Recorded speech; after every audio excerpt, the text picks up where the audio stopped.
He walked at Nero's side during games and ceremonies, a vision of Papir resurrected, or so Nero wished the world to believe. To the emperor's critics, it was grotesque. Rome's sacred forms were being twisted into mockery. A marriage, once the foundation of family and civic virtue, had been staged as theater, its bride a mutilated boy. Processions, once meant to display Rome's triumph over nations, now displayed the emperor's triumph over nature itself. Even the rituals of empire had become puppets in Nero's performance. But for Nero, this was not mockery. It was power. To command armies was one thing, to conquer nations another. But to bend reality itself to declare that a boy could be a wife, that the dead could walk again in the guise of the living, that was power of a higher order. Rome's laws, Rome's traditions, even Rome's gods, could be rewritten by his will, and Sporus was the living proof. The boy, silent and veiled, became a mirror in which Rome saw its own contradictions. For while Romans sneered at the eunuchs of Persia and mocked the effeminacy of Eastern courts, here was their own emperor parading one through the streets. They despised it, yet they obeyed. The empire laughed uneasily, but it did not revolt. In Greece, Nero's theater found even more elaborate expression. During his grand tour of the provinces, he brought Sporus along, displaying him in festivals and ceremonies.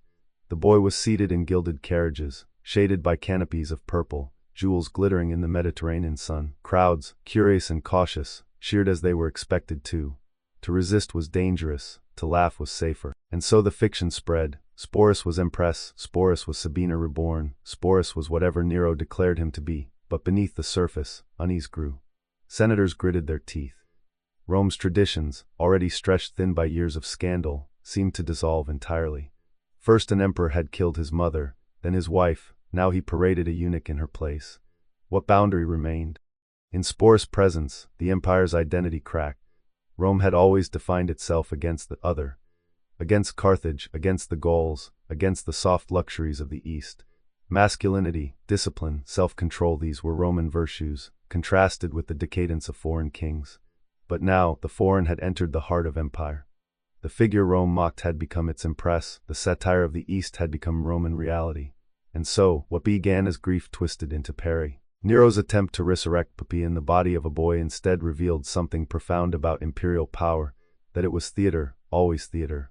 The emperor ruled not only by force, but by spectacle. The games, the processions, the rituals, these were all performances designed to show the people who held control. Sporus was simply the most shocking of props. Yet for the boy himself, this was no abstraction. He was a living body caught in an empire's performance, compelled to smile, to sit, to play the empress in public. His silence is louder than any record. Behind the pearls and silks was a child with no escape, condemned to serve as the ghost of a woman he had never known. Some Romans pitied him, most did not. To them, he was part of the show, another example of Nero's madness. They laughed, they sneered, they whispered that the emperor had married a boy. And in their laughter, they missed the horror, that Sporus' suffering was the foundation of the joke. But history did not forget. When later emperors sought to terrify or astonish, they recalled Nero's act. Sporus had shown what could be done, that even the most sacred Roman customs could be inverted, that a body could be reshaped into symbol, that power could be displayed through mutilation. In the halls of Rome, beneath frescoes of heroes and gods, Sporus walked beside the emperor, a parody of empire itself. And though Nero's reign would end, though his life would collapse into chaos and suicide, the image of that boy in bridal veil would linger. For in him, Rome had seen its own reflection, its power, its cruelty, and its theater. Part 5: Death and New Masters. In the summer of 68 AD, the stage collapsed.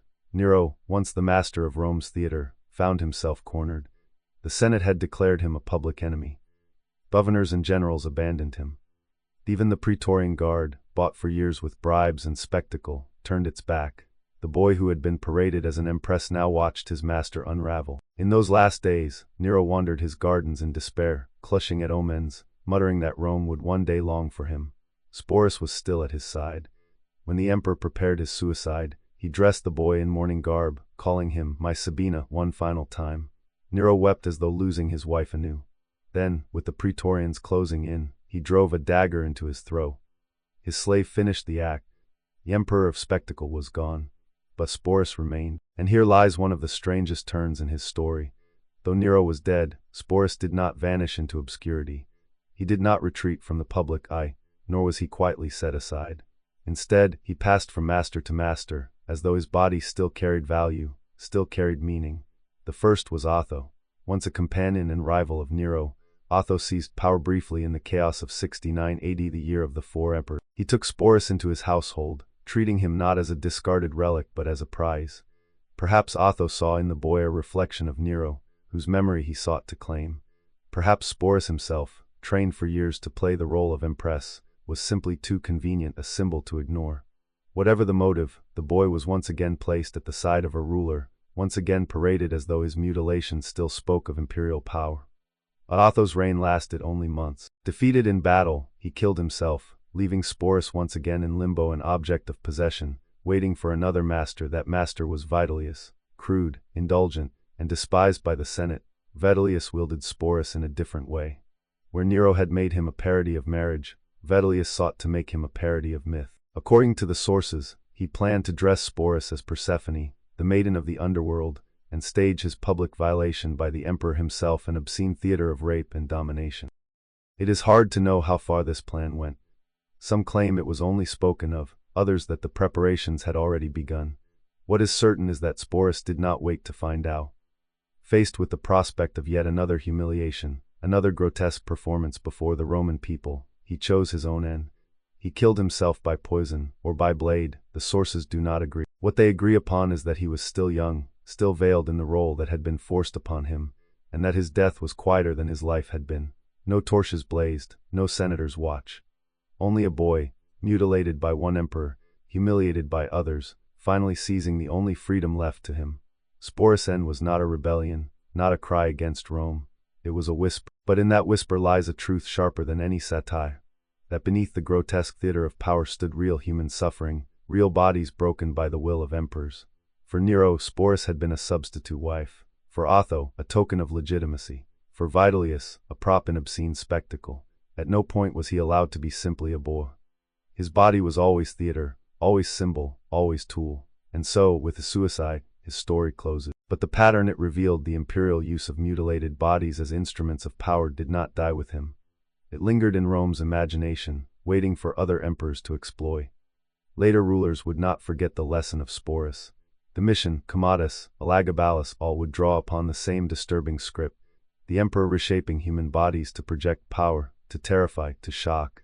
But it began here, with a boy whose name was not even his own. The wedding torches had burned, the parades had rolled, the laughter and whispers had echoed, and in the end, Sporus slipped away into silence.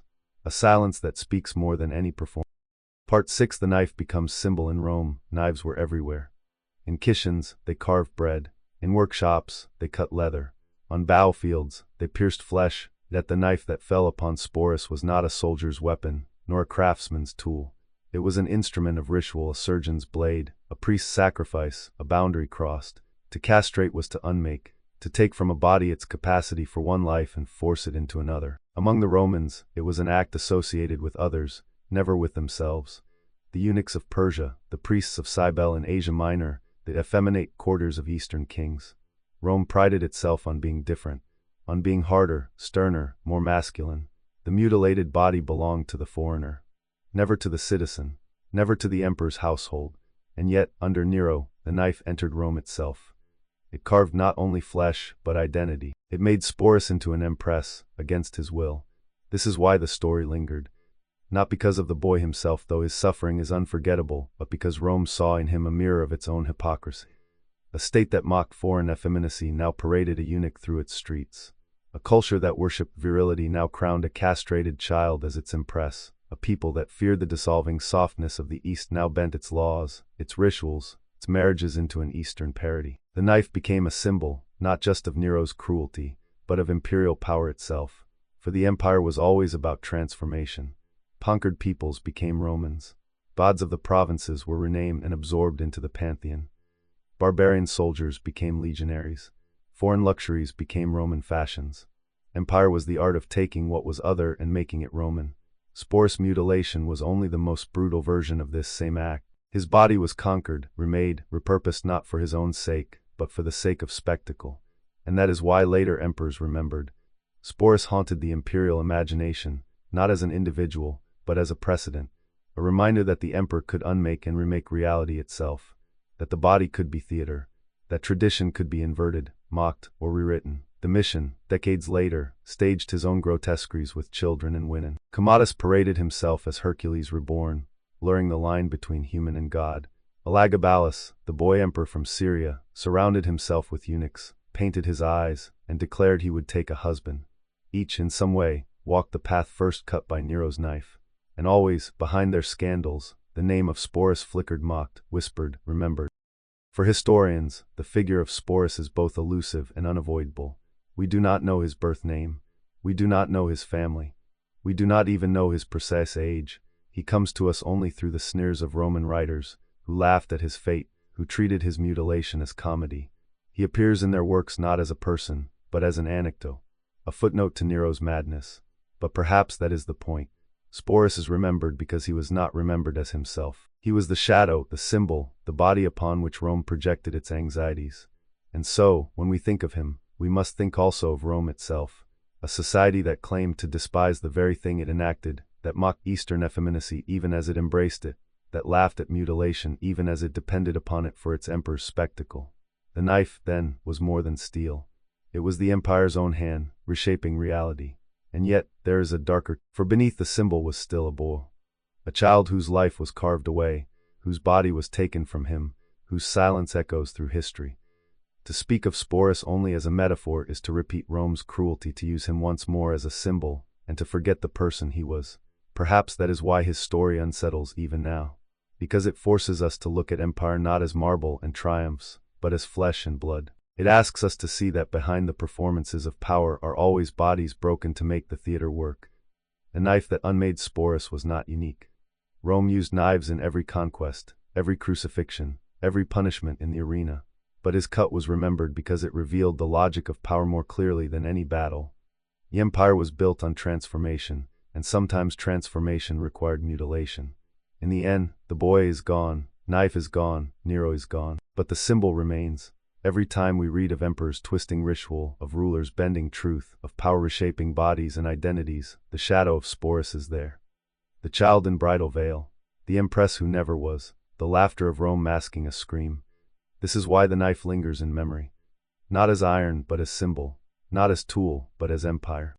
Part 7. Domitian's Palace of Fear. When Nero died, Rome told itself the nightmare was over. The Senate restored dignity. The generals restored discipline. The empire, shaken but unbroken, promised it would never again sink into such grotesque excess, and yet, less than a generation later, the shadow returned. It came in the form of Domitian, the last of the Flavian dynasty. To the people, he was stern and efficient. To his soldiers, he was generous with pay. But in his palace, behind the gilded doors of the Palatine, he ruled not with love or even respect but with fear. The palace itself became a theater of terror. Domitian rebuilt it as a labyrinth of vast halls and echoing chambers, polished marble gleaming under torchlight. Servants and courtiers whispered that its walls listened, that the emperor could hear every word spoken within. Even silence became dangerous. The absence of praise could be mistaken for dissent. It was here that the lessons of Nero resurfaced. For Domitian understood what spectacle could do, not the flamboyant spectacle of music and theater, but the darker kind, the spectacle of punishment.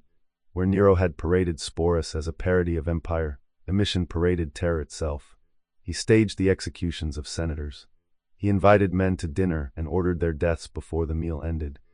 He forced Rome's elite to laugh at jokes while wondering if they were next. The knife, which had once unmade Sporus, now returned as the emperor's emblem. Suetonius tells us that Domitian carried it always, a small dagger, slipped beneath his clothing. He stroked it in public, toyed with it in council, a reminder that his power was never abstract. Those who spoke to him could not forget it. The emperor's hand rested always on steel, and he did not hesitate to. Senators were accused of treason on the thinnest pretexts, their names struck from records, their estates confiscated. Philosophers, who once debated virtue and freedom, were silenced or exiled. The palace became a stage where fear itself was the performance. Each day another reminder that Rome's highest men were as vulnerable as slaves in the arena. It is here that Sporus' shadow lingered. For though Domitian did not castrate children, though he did not parade eunuchs in bridal veils, he learned the deeper lesson of Nero's grotesque theater, that the emperor's power is displayed most clearly on the bodies of others. Nero's knife had reshaped one boy. Domitian's knife reshaped the Senate. Both ruled through performance, one through ridicule, the other through terror. Domitian's reign was not without